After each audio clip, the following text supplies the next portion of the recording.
पंचीकरण पंचीकरण ग्रंथामध्ये पान नंबर 112 सूक्ष्मदेहाच्या कोष्टकावरील टीका. बरोबर. तर वर एक कोष्टक दिलेलं आहे.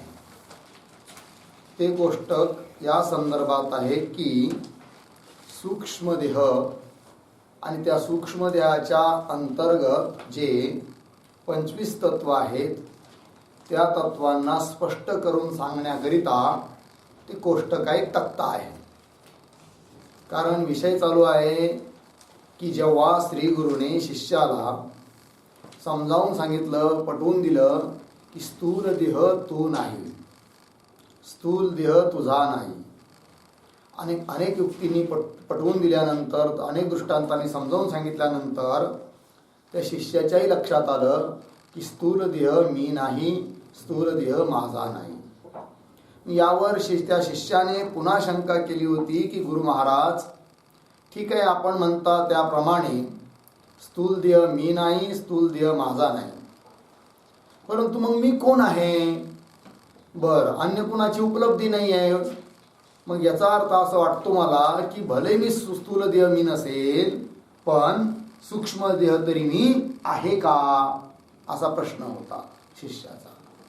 त्यावर श्री गुरुने सांगितलं, अरे बाबा, की ज्याप्रमाणे स्थूल देह तू नाही, स्थूल देह तुझा नाही, त्याचप्रमाणे हा सूक्ष्मदेह तरी तू कसा असशील बरे? अर्थात सूक्ष्मदेह सुद्धा तू नाही. गुरु कहे ते तू केम थाईश भाई. गुरु म्हणतात की हे शिष्य, हा सूक्ष्मदेह सुद्धा तू कसा असशील बरे? आणि स्थूल देह तू नाही हे समजावून सांगण्याकरिता तुला जी प्रक्रिया सांगितली त्याचाच आधार घेऊन तू जरा विचार कर की सूक्ष्मदेह सुद्धा तू नाही हे सिद्ध होईल. कळलं की ज्याप्रमाणे स्थूल देहाच्या बाबतीत बोलत असताना आपण म्हणतो की स्थूल देह माझा आहे, पण मी नाही ना. अर्थात जसं घर दृश्य आहे तसा स्थूल देह सुद्धा दृश्य आहे आणि आपण त्याचे द्रष्टा आहोत आणि दृश्यापासून द्रष्टा भिन्न असतो. त्याचप्रमाणे सूक्ष्मदेहाच्या बाबतीत सुद्धा आपण द्रष्टा आहोत आणि सूक्ष्मदेह दृश्य आहे आणि दृश्य वस्तूपासून द्रष्टा हमेशा भिन्न असतो. यावरून सिद्ध होतं की स्थूल देह जसं आपलं स्वरूप नाही तसं सूक्ष्मदेह सुद्धा आपलं स्वरूप नाही, हे श्री गुरुने सांगितलं. त्यावर पुन्हा शिष्य म्हणाला की महाराज, ठीक आहे, पण सूक्ष्मदेह मी नाही हे कळण्याकरिता त्या सूक्ष्मदेहाचं स्वरूप तरी काय आहे ते मला कृपा करून सांगा. तेव्हा श्री गुरुने सांगितलं, ठीक आहे, काही हरकत नाही म्हणे. तर 5 पंचक सांगितले. अंतःकरण पंचक, ज्ञानेंद्रिय पंचक, कर्मेंद्रिय पंचक, प्राण पंचक आणि विषय पंचक, असे 5-5चे 5 ग्रुप. याचा अर्थ 25, 5-5 25. 25 तत्वाचा आहे सूक्ष्मदेह सुद्धा आणि तो तू नाही. आणि मग ते 25 तत्व कोणते हे सांगण्याकरिता पान नंबर 110-111 वर एक कोष्टक दिलाय, तक्ता दिलाय, आणि तो तक्ता समजावून सांगण्याकरिता आता पुढे ग्रंथामध्ये आरंभ होत आहे टीका. परंतु तो तक्ता समजत असताना 4 दिशा मात्र ध्यानात ठेवायच्या आहे. पान नंबर 110-111 वर तक्त्याच्या 4ही बाजूला 4 दिशेंचा उल्लेख केला आहे. तर एका बाजूला आहे पूर्व, त्याचे विरोधी भागाला आहे पश्चिम, बरोबर. वरच्या बाजूला आहे दक्षिण आणि खालच्या बाजूला काय आहे उत्तर. हे 4 संकेत लक्षात आले म्हणजे मग सोपं जाणार. आता वाचूया सूक्ष्मदेहाच्या कोष्टकावरील टीका. या कोष्टकात पहिल्या, दुसऱ्या व तिसऱ्या प्रक्रियात पूर्वेपासून पश्चिमेकडे क्रमाने वाचून तत्वांचा विचार ध्यानात आणावा. ठीक आहे. आता इथून पुढे काही प्रक्रिया दिल्या जाऊ राहिल्या, त्याला नाव दिलं जाणार आहे. प्रक्रिया पहिली, प्रक्रिया दुसरी, तिसरी, अशी 7वी, 8वी, 9वी. ठीक आहे. त्यापैकी पहिल्या ज्या 3 प्रक्रिया आहेत त्या 3 प्रक्रियेचं चिंतन करत असताना तक्ता हा बघत असताना कुणीकडून कसा बघायचा तो उल्लेख इथे केला आहे. या कोष्टकात पहिल्या, दुसऱ्या व तिसऱ्या प्रक्रिया म्हणजे या 3 प्रक्रियेचा अभ्यास करत असताना पूर्वेपासून पश्चिमेकडे जायचं आहे. बरोबर. म्हणजे कसं तक्त्याच्या डाव्या हाताकडून इकडे उजव्या हाताकडे जायचं आहे. वर दिलं ना पूर्व आणि पश्चिम. पूर्वेपासून पश्चिमेकडे क्रमाने वाचून तत्वांचा विचार ध्यानात आणावा. आणि चौथ्या, पाचव्या, सहाव्या व सातव्या प्रक्रिया, 4 नंबरची, 5, 6 आणि 7 नंबरच्या ज्या प्रक्रिया आहेत त्या प्रक्रियांचा विचार करत असताना मात्र कुणीकडून कसा तक्ता पाहायचा हे सांगत आहे. पहा, 4थ्या, 5व्या, 6व्या व 7व्या प्रक्रियात उत्तरेकडून दक्षिणेकडे क्रमाने वाचत जाऊन तत्वांचा विचार ध्यानात आणावा. ठीक आहे जी. कोणीकडून कोणी जायचं? उत्तरेकडून दक्षिणेकडे म्हणजे खालच्या भागाकडून वरच्या भागाकडे. म्हणजे तक्ता असं तुम्ही आडवा करणार. कळलं की नाही? हा, मग लक्षात येणार उत्तरेकडून दक्षिणेकडे. चला मग आता त्यात पहिली प्रक्रिया आहे. आणि पहिली प्रक्रियासाठी काय संकेत दिला आहे? पूर्वेकडून पश्चिमेकडे. मग बघा आता प्रक्रिया पहिली. तर आकाशाचे अंतःकरण पंचक आहे की नाही. जसं 5 पंचक सांगितले आहेत त्यात 5 पंचक वेगवेगळी आहेत. त्यात पहिलं पंचक जे अंतःकरण पंचक आहे ते कुणाचं? आकाशाचं. तर आकाशाचं अंतःकरण पंचक. त्याच्यानंतर वायूचं प्राण पंचक आहे. ज्ञानेंद्रिय पंचक कुणाचं आहे? तेजाचं. तक्त्यात दिलं आहे की नाही. आणि कर्मेंद्रिय पंचक कुणाचं आहे? अपाचं. आणि विषय पंचक कुणाचे आहेत? पृथ्वीचे. तर त्यात आपण सर्वात पहिलं जे आहे आकाशाचे अंतःकरण पंचक त्याचा विचार करायचा. म्हणजे सरळ तीच ओळ खाली खाली वाचत येणार आहे आपण. हा त्याचा अर्थ. बघा, आकाशाचे अंतःकरण पंचक आहे. त्यात 5 तत्वे आहेत. कोण कोण? अंतःकरण, मन, बुद्धी, चित्त आणि अहंकार अशी त्यांची नावे आहेत. या 5 मिळून काय नाव दिलं? अंतःकरण पंचक. कोण कोण आहे त्याच्यात? अंतःकरण, मन, बुद्धी, चित्त, अहंकार. पुढे आता पहिली लाईन झाली. दुसऱ्या लाईनीमध्ये तक्त्यामध्ये दुसऱ्या लाईन काय दिलंय? वायूचे प्राणपंचक दिलंय की नाही ते सांगतायत. पहा, वायूचे प्राणपंचक आहे. वायूचं देखील काय आहे? प्राणपंचक आहे. त्यात 5 प्राण आहेत. कोणकोणते? व्यान, समान, उदान, प्राण आणि अपान या नावांची 5 तत्वे आहेत आहे की प्राणपंचकामध्ये, जे की वायूचं प्राणपंचक आहे. तक्त्यामधली दुसरी लाईन झाली. पुन्हा तिसरी तेजाचे ज्ञानेंद्रिय पंचक आहे की नाही त्याबद्दल बोलतायत. तेजाचे ज्ञानेंद्रिय पंचक आहेत. त्यात 5 ज्ञानेंद्रिय कोणकोणते आहेत बरं? श्रोत्र, त्वचा, चक्षु, जिव्हा व आणि घ्राण या नावांची 5 तत्वे आहेत. यांना काय म्हणतात? ज्ञानेंद्रिय पंचक. तेजाचं आहेत ते. तर श्रोत्र म्हणजे कान, त्वचा म्हणजे त्वचेंद्रिय, चक्षु म्हणजे डोळे, जिव्हा म्हणजे रसनेंद्रिय, घ्राण म्हणजे घ्राणेंद्रिय.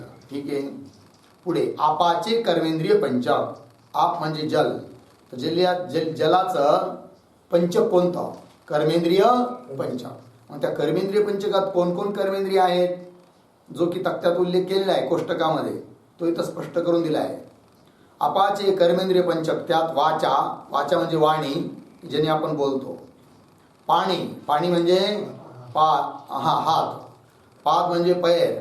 शिष्ण म्हणजे जननेंद्रिय आणि गुद म्हणजे गुदेंद्रिय. या नावाची 5 तत्वे आहेत. पुढे पृथ्वीचे विषय पंचक. शेवटची लाईन तक्त्यामधली. तर पृथ्वीचे 5 विषय आहेत. तर कोणकोणते आहेत ते विषय पंचक दिले बघा. त्यात शब्द, स्पर्श, रूप, रस आणि गंध या नावांची 5 तत्वे आहेत. ठीक आहे, सरळ आहे. पुढे या सर्व तत्वास तू जाणतोस. हे महत्वाचं आहे बघा. श्रीगुरु सांगतात ती झाली नाही प्रत्येकाची 5-5 तत्वे, पण या सर्व तत्वांना तू जाणतोस. तू जाणतो याचा अर्थ जाणणारा तू आहेस आणि हे जाणल्या जाणारे आहेत. आणि जे जाणले जाणारे असतात त्यांना दृश्य म्हणतात. याचा अर्थ हे 25 तत्व काय झाले? दृश्य. आणि तू त्यांचा द्रष्टा. आणि दृश्यापासून द्रष्टा हा भिन्न असतो. अर्थ त्या 25 तत्वापासून तू भिन्न आहे. आणि 25 तत्व या 25 तत्वांचा समूह म्हणजेच काय? सूक्ष्म शरीर. याचा अर्थ सूक्ष्म शरीराचा सुद्धा तू द्रष्टा आहेस. बघा, या सर्व तत्वास तू जाणतोस म्हणून तिथं काय? म्हणून त्यात तू नाहीस असं आहे की नाही. त्यात शब्द खोडा तिथे टाका हे तत्व. वाक्य झालं म्हणून हे तत्व तू नाहीस. हे जे 25 तत्व आहे ते तू नाहीस. ती कुणाची आहे मग? ती पंचभूतांची आहेत. पंचमहाभूतांची ती तत्व आहेत. म्हणून तुझीही नाही, तू नाहीस, तुझी नाही. तू या तत्वांचा द्रष्टा आहेस, पाहणारा आहेस, साक्षी आहेस. झाला अर्थ. ही झाली पहिली प्रक्रिया. आता प्रक्रिया दुसरी बघूया. शिष्य काय म्हणतो पहा. गुरुवर्य, या 25 तत्वांची नावे आपण मला सांगितली वर, ती समजली आहे की नाही. 25 तत्व कोणकोणते आहेत सूक्ष्म शरीरामध्ये ती नावं तुम्ही सांगितली आणि ती माझी लक्षात पण आली आहे. या 25 तत्वांची नावे आपण मला सांगितली, ती समजली. पण त्यांची स्वरूपे स्पष्ट ओळखण्यासाठी, त्यांचं नेमकं स्वरूप काय आहे हे कळण्यासाठी त्या तत्वापासून जे ज्ञान होते व ज्या क्रिया होतात ती मला सांगावी. मग हे जे 25 तत्व आहे त्यांच्यापासून जे जे कार्य घडतं, कदाचित काही असे तत्व असतील ज्ञानेंद्रिय वगैरे, त्यांच्यापासून ज्ञान होत आहे. काही असे तत्व आहे कर्मेंद्रिय वगैरे की ज्याच्यापासून क्रिया घडतात, आहे की नाही. मग त्यांची स्वरूपे, त्या 25 तत्वांची स्वरूपे स्पष्ट ओळखण्यासाठी त्या तत्वापासून जे ज्ञान होते व ज्या क्रिया होतात ती मला सांगा. कळलाच प्रश्न? उत्तर देत आहेत. आता अंतकरण पंचकाचे व्याख्यान. तर त्या 5 पंचकापैकी पहिलं पंचक कोणतं आहे? अंतकरण पंचक आहे. म्हणजे 5 जे आहे अंतकरण पंचकात असलेले त्याच्यापासून काय काय कार्य उत्पन्न होतं हे सांगितलं जाणार आहे. ते कशाकरिता? या पंचकाचं, अंतकरण पंचकाचं स्वरूप चांगल्या रीतीने लक्षात येण्याकरिता. याच रीतीने कर्मेंद्रिय पंचकाचं कार्य सांगितलं जाईल, ज्ञानेंद्रिय पंचकाचं कार्य सांगितलं जाईल, प्राण पंचकाचं कार्य सांगितलं जाईल. का? की त्यांचं स्वरूप लक्षात येण्याकरिता. चला आता गुरु बोलतात अंतकरण. तर पहिले जे पंचक आहे की नाही अंतकरण पंचक, त्या अंतकरण पंचकामध्ये आकाशाचं आहे अंतकरण पंचक. त्या सर्वात पहिलं कोण आहे त्या 5 मध्ये? अंतकरण. त्या अंतकरणाचं कार्य सांगत आहे गुरु. गुरु बोलतायत अंतकरण म्हणजे देहाच्या आत, देहाच्या मध्ये, आतमध्ये उत्पन्न होणाऱ्या ज्ञान सुखादिकांचे, ज्ञान सुखादींचे साधनरूप करण म्हणजे इंद्रिय. त्याचे स्वरूप म्हटले म्हणजे कोणतेही काम करण्याविषयी प्रथम जे स्फुरण होते ते, हे त्याचं स्वरूप झालं. ठीक आहे. बघा काय काय म्हटलं बघा. अंतकरण म्हणजे देहाच्या आतमध्ये, अंतकरण, करण म्हणजे साधन, अंत म्हणजे आत, देहाच्या आत राहून जे ज्ञानाचं साधन आहे त्याला म्हणतात काय? अंतःकरण. ठीक आहे. तर बघा अंतःकरण म्हणजे देहाच्या आत उत्पन्न होणाऱ्या ज्ञान सुखादिकांचे, देहाच्या आतमध्ये उत्पन्न होणारे जे कोण? ज्ञान सुख वगैरे आदी शब्दाने दुःखाधिक इच्छाधिक ज्ञान सुखादिकांचे त्यांचे साधनरूप करण, त्यांचं ज्ञान करून देण्याकरिता जे साधन आहे, करण आहे, त्याला म्हणायचं काय? अंतःकरण. साधनरूप करण म्हणजे इंद्रिय. त्याचे स्वरूप म्हटले म्हणजे आता स्वरूप काय स्पष्ट सांगतायत. त्याचे स्वरूप म्हटले म्हणजे कोणतेही काम करण्याविषयी, कोणतंही जरी आपलं काम करायचं असलं सर्वात पहिलं स्फुरण जिथं होतं ते आहे अंतःकरण. अगोदर समजा चला गड्या आता लय भूक लागली तर काहीतरी बघू असलं तर, कारण आज काय नृसिंह जयंती आहे, एक काय भगर खाल्ली, पण भगर काय थोडंसं फिरलं तर लगेच जिरून जाते. भूक लागली, 2 वाजले, अजून 5 वाजेला खूप वेळ आहे, चला एक चक्कर मारून बघू, काही भेटलं तर भेटलं. परंतु हे झाल्यानंतर चालायला लागणं, शोधायला लागणं, मग सर्वात अगोदर जे अंतःकरणात स्फुरण झालं, भूक लागली काहीतरी खायला पाहिजे, हे जिथं उत्पन्न होतं पहिलं स्फुरण त्याला म्हणायचं अंतःकरण. कळलं? हे अंतःकरणाचं स्वरूप.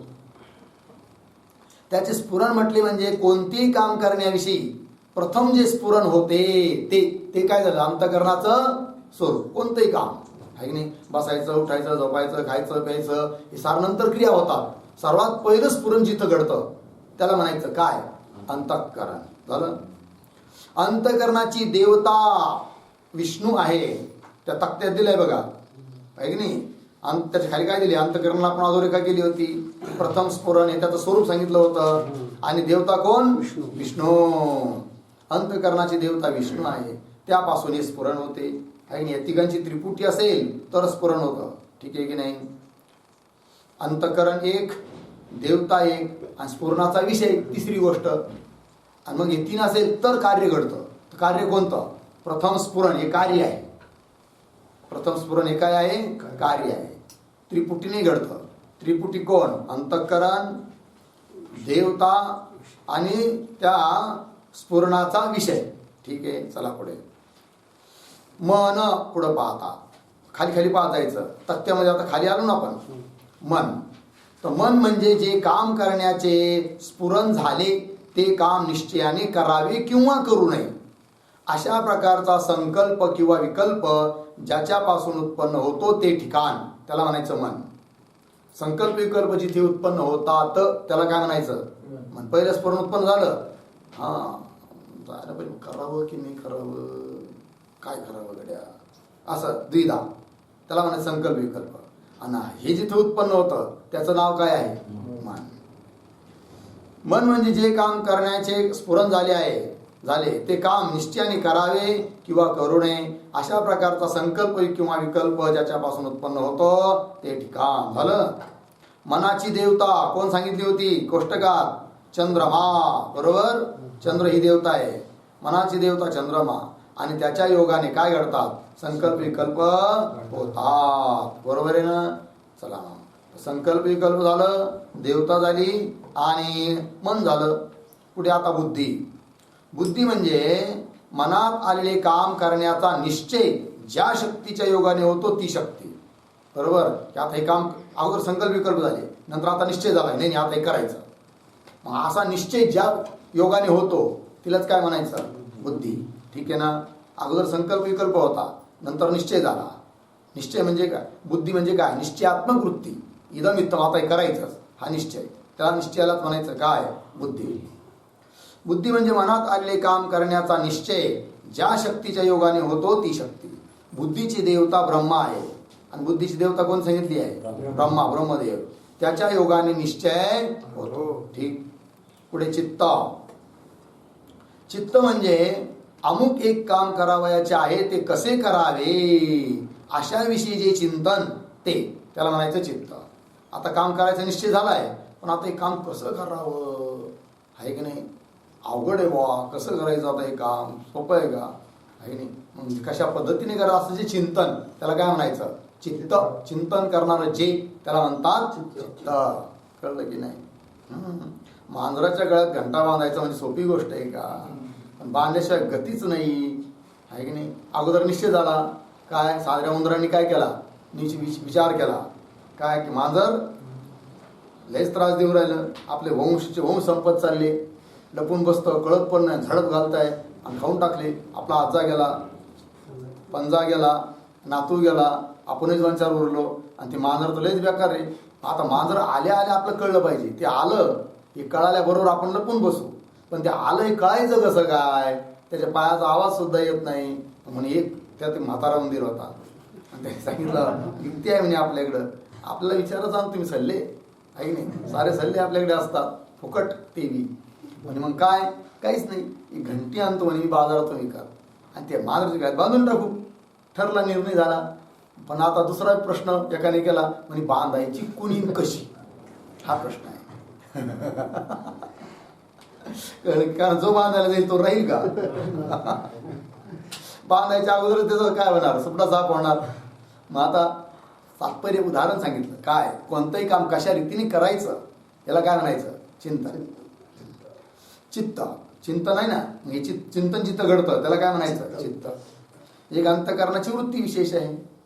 चित्त म्हणजे अमुक एक काम करावयाचे आहे ते कसे करावे अशा विषयी जे चिंतन ते. चित्ताची देवता कोणती सांगितली आहे? नारायण. आणि त्याच्या योगाने काय घडते? स्मरण होते वगैरे. झालं. चला पुढे अहंकार.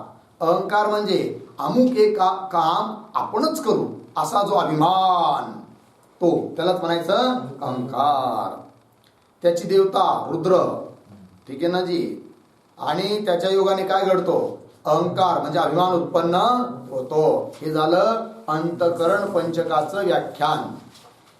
पुढे आता वाचा. अंतःकरणाचे स्वरूप खरे म्हटले म्हणजे एकच आहे. खऱ्या अर्थाने पाहिलं तर अंतकरण म्हणजे अंतकरण पंचक म्हणून सांगितलं ना, तर खऱ्या अर्थाने अंतकरण एकच आहे, परंतु थोड्या थोड्या भेदाने, वृत्ती भेदाने त्याचे काय केले, भेद केलेले आहेत ते सांगतात. अंतकरणाचे स्वरूप खरे म्हटले म्हणजे एकच आहे, पण त्यात संकल्प, विकल्प, निश्चय इत्यादी वेगवेगळ्या वृत्ती असतात. अंतकरणाचे परिणाम विशेष, अंतकरणाची अवस्था विशेष, म्हणून हे त्या त्या अवस्थेला, त्या त्या परिणामाला, त्या त्या वृत्तीला नाव दिलं आहे. तेच अंतकरण जेव्हा निश्चय करतं तेव्हा त्याला म्हटलं बुद्धी, तेच अंतकरण जेव्हा चिंतन करतं तेव्हा त्याला म्हटलं चित्त, तेच अंतकरण जेव्हा संकल्प विकल्प करतं तेव्हा त्याला नाव दिलं मन, आणि तेच अंतकरण जेव्हा अहंकार धारण करतं तेव्हा त्याला काय म्हटलं आहे, अहंकार. अभिमान धारण करतं तेव्हा त्याला काय म्हणायचं, अहंकार. बघा, संकल्प विकल्प निश्चय इत्यादी वेगवेगळ्या वृत्ती असतात, म्हणून त्यास मन, बुद्धी इत्यादी नावेही वेगवेगळी पडली आहेत. बरोबर. जसे एक ब्राह्मण आहे, उदाहरण देऊन सांगतात की एकाच व्यक्तीला अनेक नाव कसे पडू शकतात म्हणून. उदाहरण, जसं एक कोणी ब्राह्मण आहे, तो स्वयंपाक करीत असेल तर त्या स्वयंपाकी म्हणतात. सारे काम करतो बिचारा, एखाद्या वेळेस तो स्वयंपाक करू लागला तर सारे लोक त्याला काय बोलतात, स्वयंपाकी आहे, आचारी आहे, स्वयंपाकी आहे असं म्हणतात. कोणासही शिकवीत असेल तर त्या शिक्षक म्हणतात तोच मनुष्य. आता नंतर कोणाला तरी शिकवू लागला तर तेव्हा त्याला काय म्हणणार, शिक्षक. एकाच व्यक्तीला दोन नाव आले की नाही, स्वयंपाकी पण शिक्षक पण.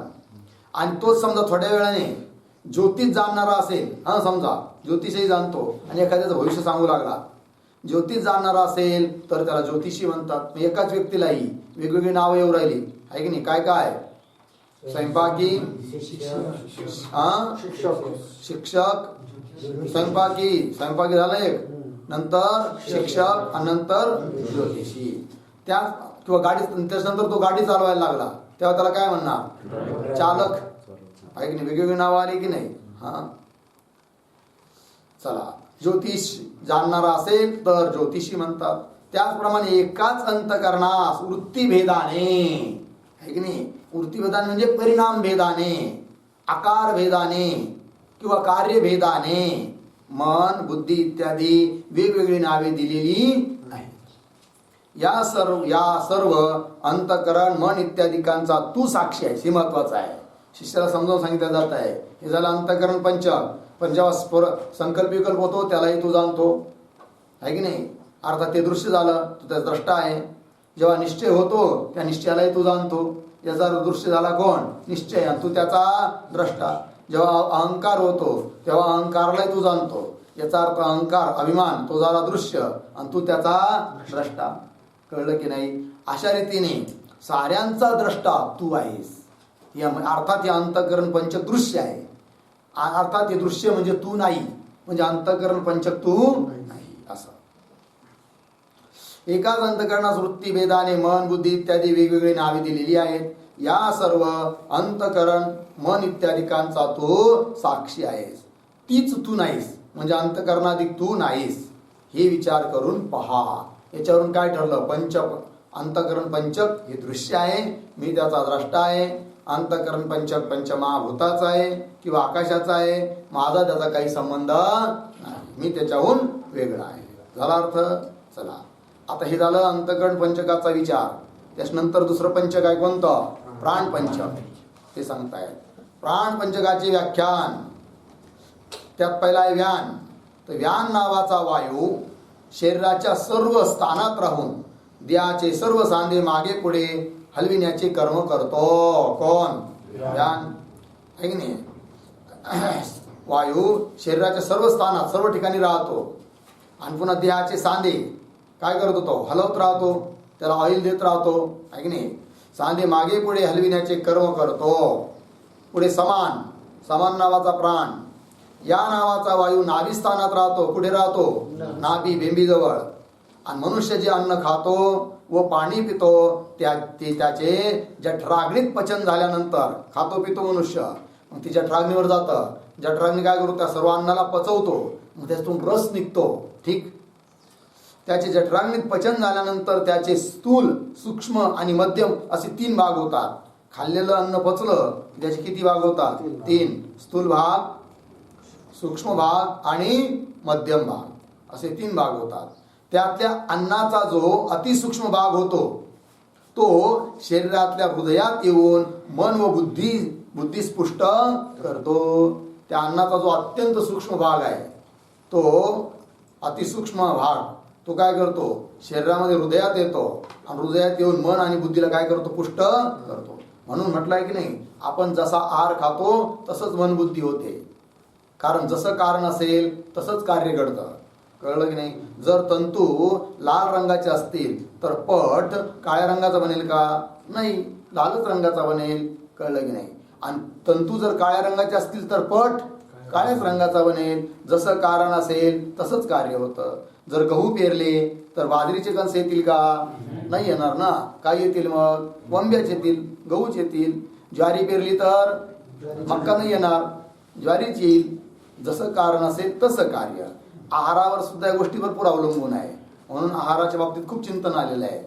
3 प्रकार होतात ना आहाराचे, सात्विक, राजस, तामस. तर सात्विक आहार खायचं सांगितलेलं आहे, राजस तामस नाही. कारण जसं आहार खाऊ तसं मन बुद्धी होणार.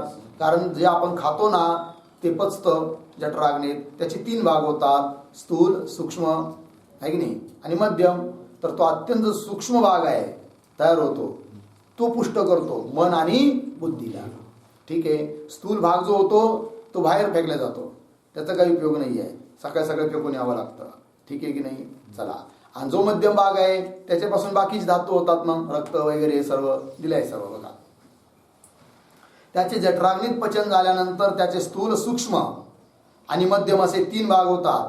त्यातल्या अन्नाचा जो अतिसूक्ष्म भाग होतो तो शरीरातल्या हृदयात येऊन, हृदयात येतो पहिले, येऊन मन व बुद्धी स्पुष्ट करतो. लागलं. चला. जलाचा जो सूक्ष्म भाग होतो तो प्राण पुष्ट करतो. बघा, आपण अन्नही खातो आणि जलही पितो. मग जलाचा जो सूक्ष्म भाग त्याच्यापासून कोण पुष्ट होतात, प्राण. आणि अन्नाच्या सूक्ष्म भागापासून कोण पुष्ट होतात, मन आणि बुद्धी. जलाचा जो सूक्ष्म भाग होतो तो प्राण पुष्ट करतो. आणि अन्न व जल यांचा दुसरा जो स्थूल भाग मल व मूत्र. अन्नाचा स्थूल भाग मल, विष्ठा, आणि जलाचा स्थूल भाग मूत्र. ठीक आहे ना. मूत्र या रूपाने घाणेरडा होतो. तो अनुक्रमे क्रमशः गुद आणि शिश्न या द्वारांनी शरीराच्या बाहेर निघून जातो.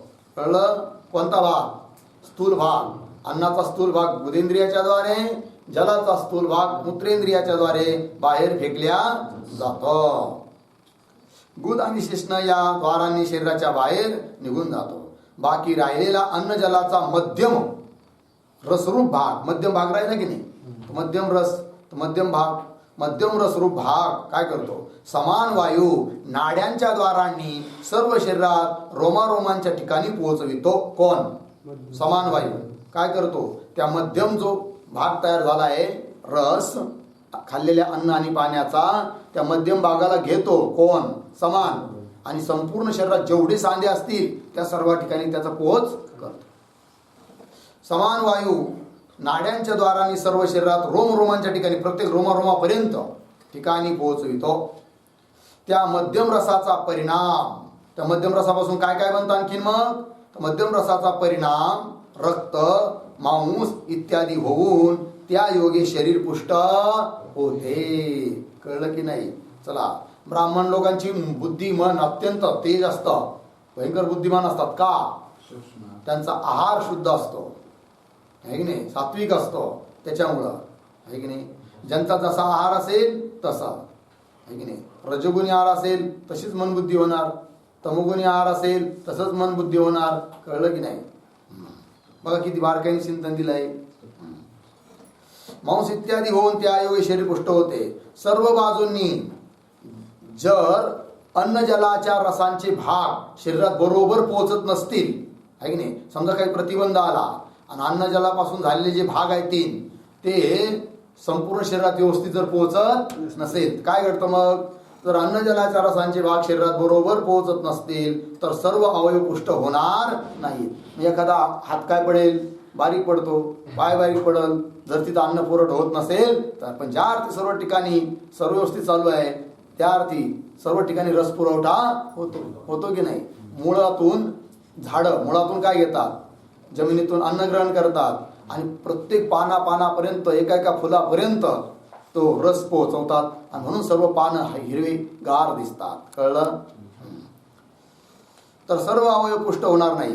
त्याप्रमाणे बागेत ज्याप्रमाणे उदाहरण देऊन सांगतात, ज्याप्रमाणे बागेतला माळे विहिरीतले पाणी काढून त्या पाटाच्या द्वारे ठिकठिकाणी सर्व वृक्षास सारखे पोहोचवितो. साऱ्या वृक्षांना पाणी देतो बरोबर सारख्या प्रमाणात, व त्याच्या योगाने सर्व वृक्ष प्रफुल्लित होतात, आनंदित होतात, प्रफुल्लित होतात. काय? सारे वृक्ष टवटवीत दिसतात. प्रफुल्लित होणं म्हणजे काय? टवटवीत दिसणे. वृक्ष प्रफुल्लित होतात. त्याप्रमाणे समान वायुरूप माळी, इथं माळी कोण आहे? समान वायू, हाच काय? माळी आहे. त्याचप्रमाणे समान वायुरूप माळी देहरूप बगीचात, आणि बगीचा कुठं आहे?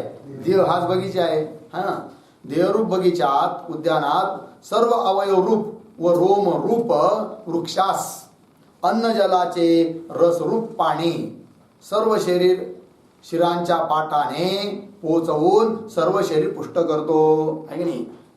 जसं तो माळी पाटाच्या म्हणजे दांडाच्या माध्यमाने सर्व वृक्षाला पाणी देतो की नाही, त्याप्रमाणे हा समन्वय काय करतो? जो अन्न आणि जलाचा रस निघालेला आहे तो रस नाडीच्या माध्यमाने संपूर्ण रोमारोमापर्यंत पोचविण्याचं काम करतो. वृक्षास अन्न जलाचे रसरूप पाणी सर्व शिरांच्या पाटाने म्हणजे शरीरातील सर्व शिरांच्या पाटाने मार्गाने पोहोचवून सर्व शरीर पुष्ट करतो. लागला अर्थ? पुढे चला. उदान या नावाचा वायू कंठस्थानात राहतो. कुठे राहतो? कंठस्थानामध्ये राहतो. आणि मनुष्य जे अन्न खात असतो व जल पित असतो, पाणी पित असतो, त्याचे वेगवेगळे विभाग करून काय करतो तो विभाग मध्ये बसलाय कंठामध्ये. तुम्ही काही खा लगेच तिथंच तो असं सांगतो, पाणी आलं इकडून इकडून इकडून, अन्न आलं इकडून इकडून इकडून, असा विभाग करतो. कोण? हा, उदान. काही ठिकाणी असतात ना काही स्वयंसेवक, बघितले की नाही स्वयंसेवक? काही शहरात म्हणा असं कुठं चौकात उभे असतात पहा, आहे की नाही? काठी असते एवढी एवढी त्यांच्या हातात आणि कसे तरी कपडे घातलेले असतात. आणि ते काय रिक्षावाले म्हणणार नाही पुढं इकडं कर असं कर इकडं. ते दिवसभर त्यांचं चालू असतं. त्यांना बिचार कोणी पगार देत नाही, कोणी त्यांना खाण्यापिण्याला देत नाही, पण स्वयंसेवा करतात. अशी कुठंच असतात, ते सर्व ठिकाणी नसतात. कळलं? हां. एखादी रिक्षा चालवून नाही न्यायला लागला बाजू लवकर त्याला हाणणार का पाठीमागून काठी. रिक्षावाला म्हणणं जाऊ द्या कुठं नाही लागतं याच्या. चला. या नावाचा उदान या नावाचा वायू कंठस्थानात राहतो आणि मनुष्य जे अन्न खात असतो व जल पित असतो त्याचे वेगवेगळे विभाग करून काय करतो? हिता या नावाची कंठात जी एक अतिसूक्ष्म नाडी आहे की नाही, हिता नामक नाडी कंठामध्ये आहे. अत्यंत सूक्ष्म आहे ती. किती सूक्ष्म आहे माहिती आहे? एक केस घेतला आपण आणि त्याची उभे 1000 भाग करायचे, आडवे नाही, उभे 1000 भाग करायचे. ती जी जाडी असेल तितकी जाडी आहे ती नाडी. कोणती? हिता नामक नाडी. हिता या नावाची कंठात एक अतिसूक्ष्म नाडी आहे. तिच्याद्वारे स्वप्न व उचकी उत्पन्न करतो. कोण? उदान. आणखीन काम म्हणजे हे तर करतो, अन्नजलाचा विभाग तर करतोच, पण त्या नाडीत जाऊन स्वप्न उत्पन्न करतो. हे एक काम. दुसरं 2 कामं झाली. अन्नजलाचा विभाग करणे पहिलं काम, त्या नाडीत जाऊन काय करणे? स्वप्न उत्पन्न करणे दुसरं काम, किंवा उचकी उत्पन्न करतो. कधी कधी काही लोकांना खूप उचक्या लागतात. कळलं की नाही? उचकी उत्पन्न करतो. पुन्हा चला प्राण. आता प्राणाचं काय सांगतात पहा. प्राण या नावाचा वायू हृदयस्थानात राहतो. कुठे राहतो तो? हृदयात. आणि तो दिवस आणि रात्र मिळून एकूण 21,600 श्वासोश्वास रूप काम करतो. कोण? प्राण. श्वास घेणे सोडणे एवढंच त्याला काम, दुसरं काही नाही. बरं थकतही नाही तो. रात्र दिवस चालू आहे, मरेपर्यंत थकत नाही. कळलं की नाही? बघा ना कसं यंत्र निर्माण केलंय. हृदय एकदा चालू झालं, कोणी 100 वर्ष जगतं, कोणी 60, कोणी 110-20 पर्यंत, तोपर्यंत सारखं जोर राहतं. 2 मिनिटं जरी ते थांबलं तरी काम समाप्त होतं. आहे की नाही? पण सतत चालू आहे न थकता. ठीक आहे, असं कोणतंच यंत्र नाही आहे. तुमची घड्याळ सुद्धा बंद पडून जाते शेल संपल्यावर. आहे की नाही? हां. 21,600 श्वासोश्वास रूप काम करतो. पुढे अपान या नावाचा वायू गुदस्थानात राहून काय करतो? मल विसर्जन करतो. बरोबर? हां. तिथं राहतो बिचारा आणि तो काय करतो? मल बाहेर काढतो. ठीक आहे ना? काहींचा अपान नावाचा प्राण भयंकर तेज राहतो, एका सेकंदात बाहेर फेकून देतो. काहीला 2-2 तास बसावं लागलं त्या बाथरूम मध्ये, बिचाऱ्याची परेशानी. कळलं की नाही? चला, काही ना वाट पाहावं लागती. 2 लिटरची बादली अजून काहून भरा ना, काम होऊन गेलं असतं अगोदरच. ती भरेपर्यंत वाट पाहावं लागतं, विनाकारण वेळ वाया चालला म्हणून. कळलं? चला पुढे झालं. वर सांगितल्याप्रमाणे वेगवेगळ्या क्रिया 5 वायूंच्या आहेत, आत्म्याच्या नाहीत. आणि तू त्या सर्वांचा साक्षी आहेस, आहे की नाही? तर तिथे एक शब्द लिहा, साक्षी आणि आहे या दोघांमध्ये. तू त्या सर्वांचा साक्षी, निर्विकार निर्लेप आहेस. निर्विकार निर्लेप आहेस. झालं.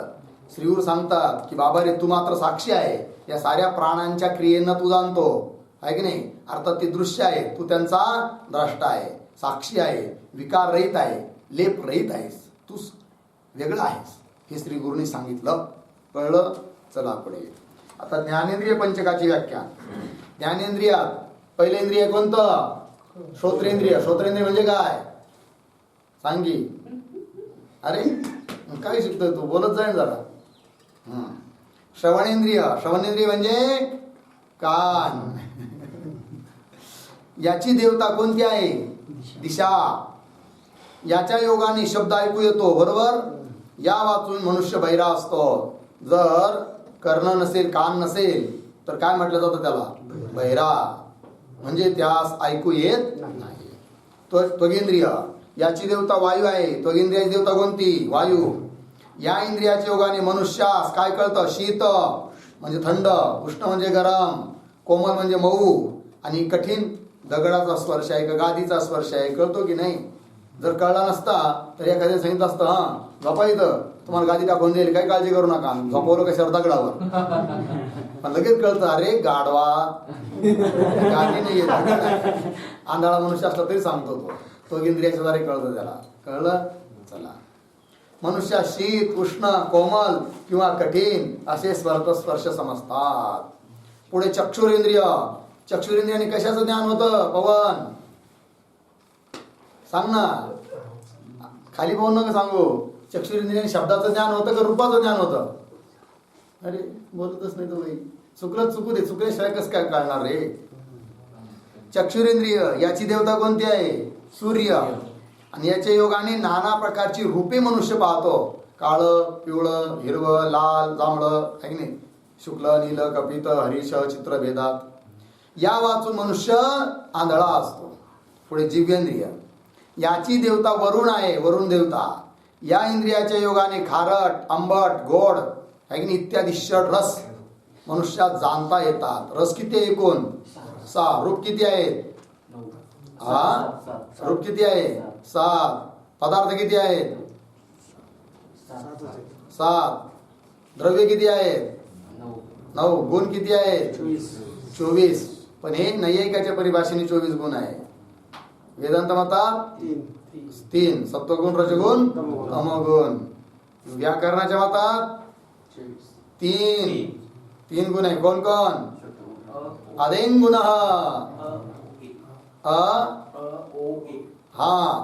ए ओ. कळलं? 3 गुण आहे. चला. आंबट, खारट, तुरट इत्यादी षड्रस मनुष्यात जाणता येतात. या वाचून ते जाणता येणार नाही. पुढे घ्राणेंद्रिय. याची देवता अश्विनी कुमार आहे. याच्या योगाने जीवा सुगंध व दुर्गंध समजतात. या वाचून ते समजावयाचे नाही. पुढे या 5ही ज्ञानेंद्रियांना तू ओळखतोस. ओळखतोस म्हणजे तू जाणतोस, अर्थात ते दृश्य आहे आणि तू त्यांचा द्रष्टा आहेस. झालं काय वाक्य? पहा, या 5ही ज्ञानेंद्रियास तू ओळखतोस. झालं. पुढे एक वाक्य लिहा, त्यांच्या कार्यास देखील जाणतोस. त्यांच्या कार्यास देखील जाणतोस.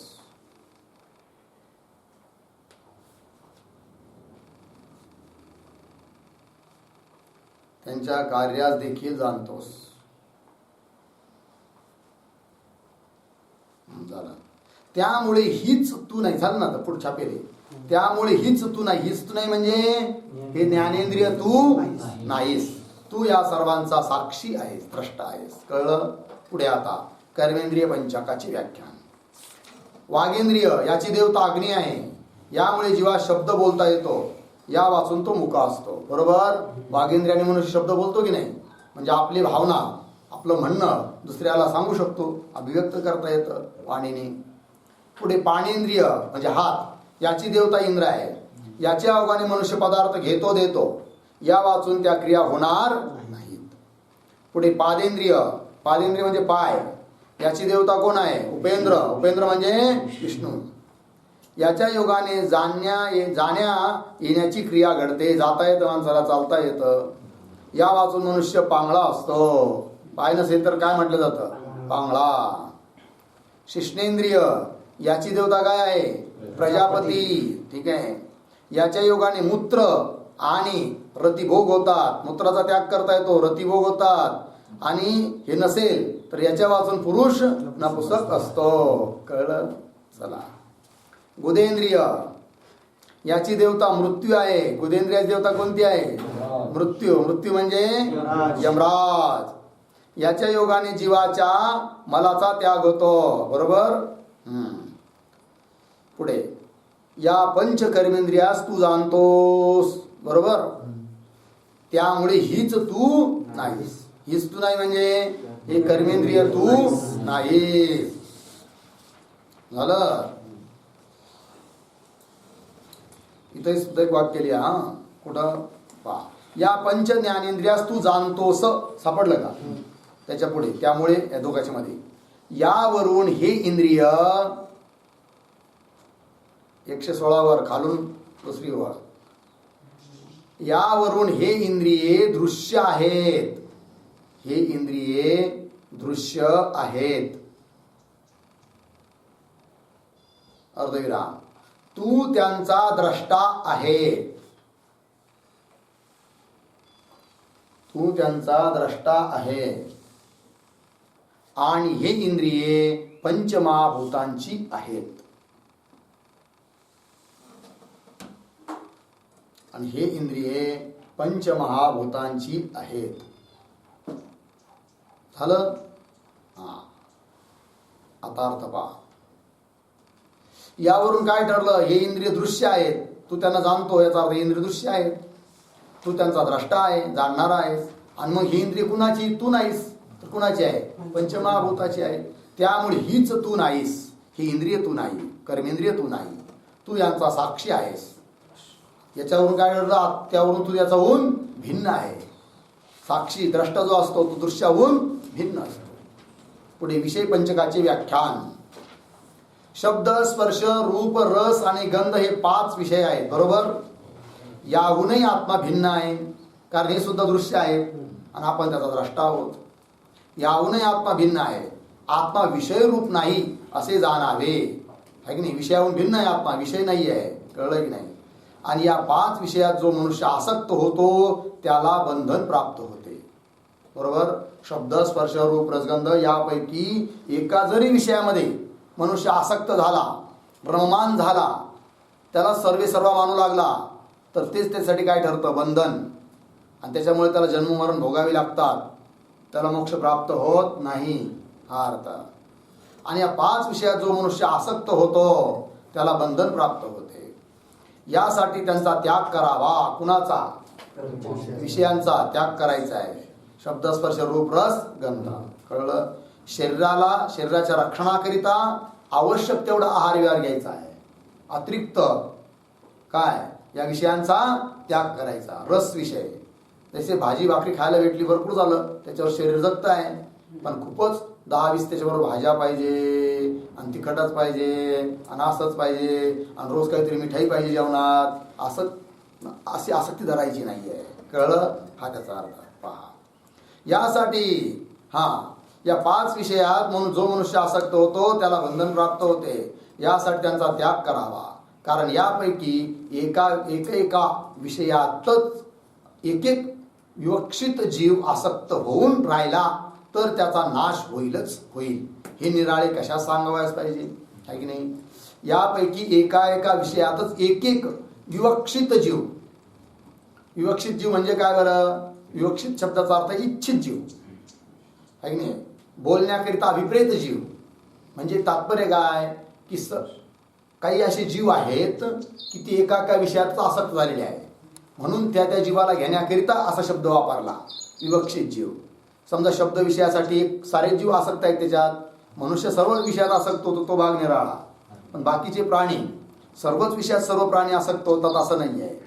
काही प्राणी असे आहे शब्दरूप विषयात आसक्त होणार, काही रूप विषयात आसक्त होणार, काही गंधरूप विषयात आसक्त होणार. म्हणून म्हटलं आहे विवक्षित इच्छित तो जीव त्या विषयाच्या ठिकाणी काय झालेला असतो, आसक्त. या विषयातच एक विवक्षित जीव आसक्त होऊन राहिला तर त्याचा नाश होईल. हे निराळे कशाला सांगावयास पाहिजे. बरोबर. पुढे शिष्य, कोणता विवक्षित जीव कुठल्या विषयात आसक्त राहून नाश पावतो ते कृपा करून सांगावे. पण शिष्य म्हणतो महाराज, कोणता जीव कोणत्या विषयात आसक्त झाल्याने कसा त्याचा नाश झाला ते मला तुम्ही कृपा करून स्पष्ट सांगा. ठीक. श्री गुरु उत्तर देतात, शब्द विषयात आसक्त होऊन हरिण मरण पावला. हरण मेलं कशाने, शब्द विषयामध्ये आसक्त झाल्यामुळे. कसं काय बरं सांगतायत. शब्द विषयात आसक्त होऊन हरिण मरण पावते ते असे, एखादा लबाड सुस्वर कंठाचा पारधी रानात मुद्दाम सुस्वर गाऊ लागतो आहे की नाही. एखादा मनुष्य असतो पारधी, पारध्याची एक जात आहे, विशेष करून ते हरणं वगैरे असे पकडतात. मग कसे पकडतात, असं जर पकडायला गेले त्यांच्या बापाला सुद्धा हरिण सापडणार नाही, कारण त्या हरणाचा भयंकर वेग असतो. मोटरसायकलला ते ऐकत नाही, खूप पळतात. वाघाला सापडत नाही तर बाकीचं काय, मग इतकी चपळ असतात ते. कोण, हरणं. काय बुद्धी दिली आहे प्राण्यांना बघा ना. ते बसतात कसे, मोघम 45 नसतं त्यांचं माणसासारखं. माणसाला कशाची अक्कल नाही आहे, खायची नाही, प्यायची नाही, झोपायची नाही, उठायची नाही, काही नाही. ते प्राणी बघा ना तुम्ही बघा त्यांचा कळप कसा बसतो. असं मोघम कसाही नाही बसत, असे गोल बसतात ते. आणि गोल बसतात त्यांची साऱ्यांचे तोंड बाहेरचे दिसत असतात, आत नाही. हा का बरं, चारी बाजून त्यांचे मग असे चष्मे लागले आहेत, जसं की कॅमेरे लावून ठेवले. कुणीकडून जरी शत्रू आला तर लगेच त्यांना चावू लागते आणि लगेच मग ते पळायला सुरुवात करतात. म्हणून त्या अशा रीतीने बसतात बघा. हरणं पाहिले कधी. हा ते तर एखादा लबाड मनुष्य पारधी सुस्वर कंठाचा आहे, कंठ त्याचा खूप चांगला आहे. देवाने जी वस्तू दिली आहे तिचा सदुपयोग व्हावा तर दुरुपयोग व्हावा, सदुपयोग व्हावा. आणि जर देवाने एखादी वस्तू दिली आहे आणि तिचा जर दुरुपयोग केला आपण तर देव म्हणतो बरं बेट्या चला जाऊ दे, फसलो मी यावेळेस, बघतो पुढच्या वेळेस. समजा यावेळेस खूप बुद्धी दिली आणि त्या बुद्धीचा उपयोग समजा काय केला, लोकांना फसवण्यासाठी जर करत असेल, करतात ना भरपूर लोक, कंपन्या स्थापन करतात. तुम्ही कशा तिकडे गुंतवणूक केली, 4 वर्षात दुप्पट, तिकडे पुढे 8 वर्ष घालता. माणसाला वाटतं हा राव काय हरकत आहे, मग लोक जमा करतात पैसे. आणि लोकांच्या लोभांचा असे बुद्धिवादी लोक काय करतात, फायदा घेतात, लाभ घेतात, मस्त खूप कोट्यावधी रुपये जमा करून घेतात आणि पळून जातात. माहिती पडत नाही कुठे गेले ते, कळलं की नाही. बिचारे सामान्य गरीब लोक फसतात त्याच्यामध्ये. जाऊ द्या. पण अशा रीतीने त्यांनी काय केला, बुद्धी दिली देवाने, पण तिचा काय केला त्याने, दुरुपयोग केला. समाजाची सेवा करायला पाहिजे होती, शास्त्राध्ययन करायला पाहिजे होतं, भगवंताच्या प्राप्तीसाठी तिचा उपयोग करायला पाहिजे होता, ते नाही केलं, उलटा उपयोग केला. मग पुढच्या वेळेस त्याला काय बनवणार, म्हैस बनवणार भगवंत. त्याला बुद्धीच नाही. रोड ओलांडताना सुद्धा बुद्धी नाही. बिचारा ट्रकवाला हांग वाजून थकून जातो, तरी या बाजूला होत नाही. शेवटी त्याला ट्रक वाजून घ्यावी लागते. कळलं की नाही. सांगायचं तात्पर्य काय, बेबुद्ध बनवतो आहे की नाही. आणि बुद्धी जर नसेल, किती ऐश्वर्य असेल आणि किती मोठं पक्ष मागं असेल, सारं काही असेल, पण तरी लोक निवडून देत नाही. का, पागाला कुठं निवडून देतात. आणि बुद्धी असेल, भले संपत्ती नसेल, काही नसेल, पण त्याला लोक पार राजा बनवतात. असे स्थिती आहे वस्तुस्थिती. कळलं की नाही. चला. एखादा लबाड सुस्वर कंठाचा पारधी रानात, वनामध्ये, जंगलात मुद्दाम काय करतो, अतिशय सुस्वर असं गाऊ लागतो किंवा बासरी वाजवतो.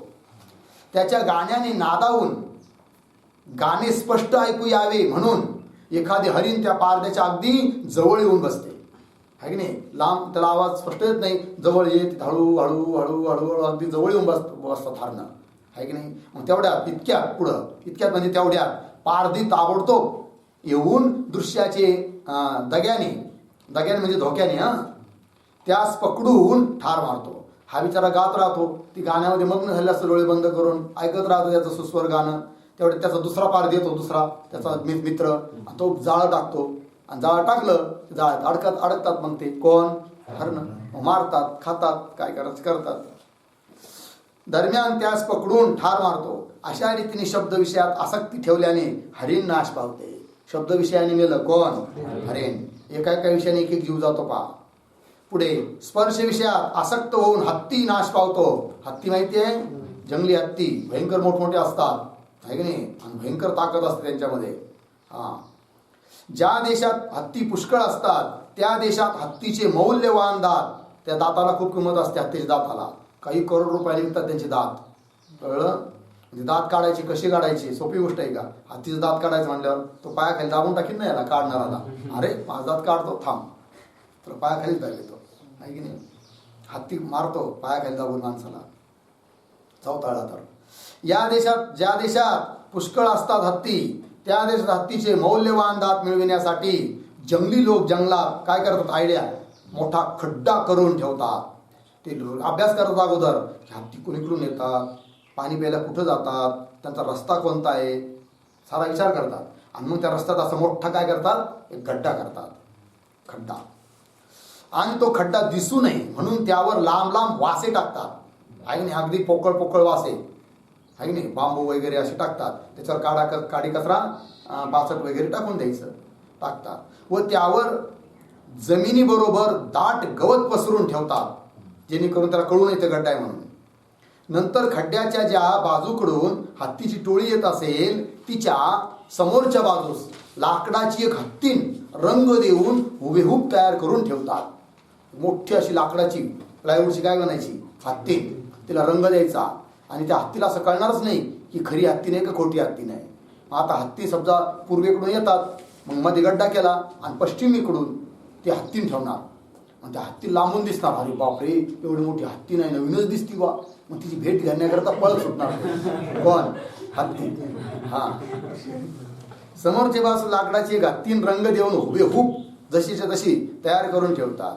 त्या लांबून येणाऱ्या हत्तीपैकी एखादा हत्ती ती लाकडी हत्तीन पाहिल्याबरोबर ती खरी आहे असे समजून तिला स्पर्श करण्यासाठी वेगाने धावत येतो आणि तोच त्या खड्ड्यात पडून मरण पावतो. कारण त्या बास असतात ना त्या खड्ड्यावर, आणि ते काय त्याच्या वजनाने दम धईत नाही.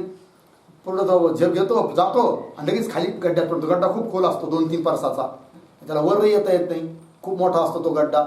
आणि मग बिचारा कॅंग करीत राहतो आहे की नाही. मग त्याला ते 5-6 दिवस काही खायला देत नाही त्या हत्तीला. म्हणजे असा क्षीण झाला, शक्तिहीन झाला की मग त्याचा काय करतात, दात वगैरे काढतात किंवा मग पकडून वर काढतात, त्याला माणसात त्याला मग आपण शिकवतात आहे की नाही. मग त्याचं काय करायचं करतात. कळलं, हत्तीला धोका झाला कशामुळे, स्पर्श विषयाने. पुढे रूप विषयाच्या सेवनाने पतंगाचा नाश होतो हे सर्वांच्या पाहण्यात नेहमी येतेच म्हणून सांगण्याची गरज नाही. हे पतंग दिव्याचा प्रकाश पाहून त्यावर झडप घालतात आणि मारतात. पावसाळ्यात पाहतो की नाही आपण, अग्नी पेटवला किंवा असं दिवा लावला मेणबत्ती वगैरे, तर किडे असे येतात, त्यांना वाटतं काय तेजस्वी वस्तू आहे बा, न भूतो न भविष्यती, खाऊनच टाकू याला, आणि झडप घेतात त्या अग्नीच्या ज्योतीवर आणि जळतात, मरतात. रूप विषयाने गेला, त्याचं रूपामध्ये आसक्त झाला होता कोण, पतंग, ते किडे, पाकोळ्या. रस विषयाने माशांचा नाश होतो. मासे म्हणजे पाण्यातले मासे, नाश होतो रस विषयाने. कसं काय पा, तो असा, मासे मारणारे कोळी आहे की नाही, कोळी लोक आजकाल कोणी मारतात, पहिले कोळी लोक धंदा करायचे कशाचा, माशाचा. मासे मारण्याच्या आपल्या लोखंडी गळाचे आकडे एकत्र जमवून त्यावर आमिष म्हणून काहीतरी खाण्याचा पदार्थ बांधून तो गळ पाण्यात सोडतात. असा लोखंडाचा तारीचा आकडा करतात, त्याला दोरी बांधतात आणि त्या गळाला खावं त्याने म्हणून त्याला शिजोड खोसतात किंवा मग पिठाचा आटा लावतात आणि पाण्यात फेकतात. ते मासेला वाटतं वा खायला वस्तू भेटली, ते खायला जातं आणि तो काटा जे असतं ना ते त्याच्या गळ्यात अडकतो, कोणाच्या, माशाच्या. त्याला काढता येत नाही आणि यांच्या लक्षात येतं दोरी हलायला लागली, बरोबर दोरी वाढतात, मासा त्यांना सापडतो. कळलं, रस विषयात आसक्त झाला म्हणून मेला कोण, मासा.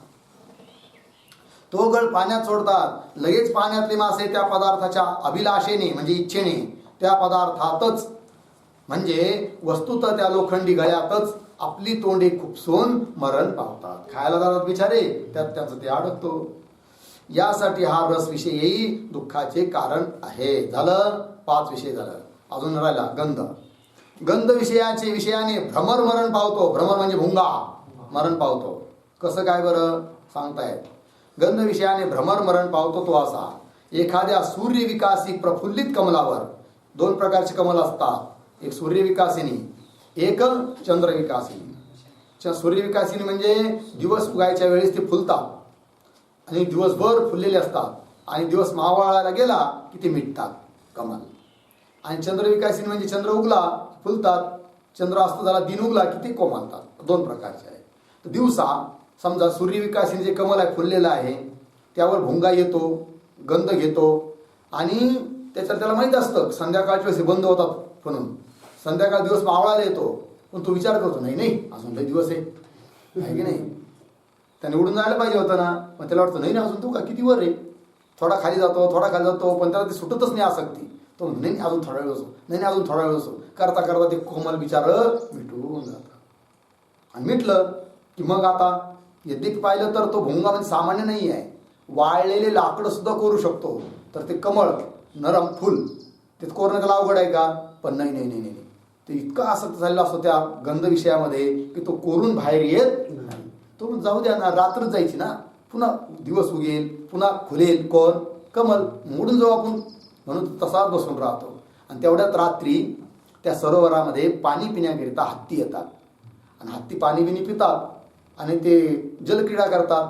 त्यामध्ये ते फुलं खातात, कधी पायाखाली तुडल्या जातात चिखलात, त्याच्यात ते भुंगेही मरण पावतात. भुंगा मेला कोणत्या विषयाने. गंध. चला, एखाद्या सूर्यविकासी प्रफुल्लित कमलावर एखादा भ्रमर सुगंधाच्या अभिलाषेने बसून राहतो. सूर्यास्तावर ते कमळ मिटते, तथापि त्या सुवासाच्या लोभाने त्यातून बाहेर पडत नाही. तो कोरून त्याने बाहेर यायला पाहिजे होतं पण पडत नाही. आणि वेळाने काही थोड्या वेळाने रात्री बित्री तिथे एखादा हत्ती येऊन ते कमल उपटून खाऊन टाकतो. तेव्हा तो भ्रमर अर्थात त्या कमळाबरोबरच मरण पावतो. म्हणून गंध विषयी दुःखाचा हेतू आहे, दुःखाला कारण आहे. शब्द, स्पर्श, रूप, रस, गंध 5ही विषय दुःखाला कारण आहे. यासाठी या 5ही विषयांच्या ठिकाणी दोषदृष्टी ठेवून त्यांचा त्याग करावा. ठीक आहे. श्रीगुरु सांगतात शिष्याला की 5 विषय यांच्याविषयी दोषदृष्टी करायची आणि दोषदृष्टी करून यांचा त्याग करायचा. झालं जी. चला आता प्रक्रिया 3री छोटीशी आहे. अंतकरण पंचक, ज्ञानेंद्रिय पंचक आणि कर्मेंद्रिय पंचक यातील प्रत्येकात काय आहे. अध्यात्म, अधिभूत आणि अधिदैव अशी त्रिपुटी असते. तिच्या योगाने क्रिया घडतात. ही त्रिपुटी तू जाणतोस म्हणून हीच तू नव्हेस, तू हिचा साक्षी आहेस असं श्री गुरुने सांगितलं. त्यावर आता शिष्य प्रश्न करणार आहे. तो प्रश्न आपण नंतर बघू. पण ह्या पंक्ती काय वाचल्यात त्या पण. अंतकरण पंचक, ज्ञानेंद्रिय पंचक आणि कर्मेंद्रिय पंचक 3 झाले. यातील प्रत्येकास म्हणजे जे 3 असतात ना, प्रत्येकात एका 3 आहेत.